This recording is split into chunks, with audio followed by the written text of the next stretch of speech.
வணக்கம் ஃப்ரெண்ட்ஸ், நம்ம நேற்று இந்த க்ராலிங் பேபிஸ் ஆப்பில் இங்கிலீஷ் பற்றி எல்லாமே பார்த்தோம். இன்றைக்கி ஜென்ரல் அவேர்னஸ் பற்றி பார்க்கலாம் ஃப்ரெண்ட்ஸ். அஸ்ஸலாமு அலைக்கும் ஃப்ரெண்ட்ஸ். நேற்று நம்ம க்ராலிங் பேபிஸ் ஆப்பில் இங்கிலீஷ் பற்றி எல்லாமே பார்த்தோம். என்னென்ன இருக்குன்னா இன்றைக்கி ஜென்ரல் அவேர்னஸில் என்னென்ன இருக்குதுன்னு பார்க்கலாம் friends.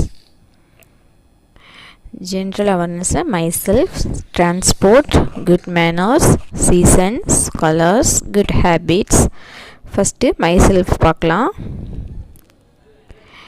myselfல my name is Arya.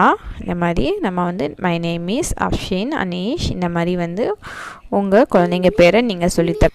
இந்த ஆப்போட ஃபுல் வீடியோ நான் கீழே உள்ள ப்ளே பட்டனில் தந்திருக்கேன் ஃப்ரெண்ட்ஸ். அங்கே போய் செக் பண்ணி பாருங்கள் ஆப் எப்படி இருக்குன்னு. பிடிச்சிருந்தா நீங்களும் டவுன்லோட் பண்ணி உங்கள் குழந்தைங்களுக்கு சொல்லித்தாங்க ஃப்ரெண்ட்ஸ். வலைக்கும் அஸ்ஸலாம்.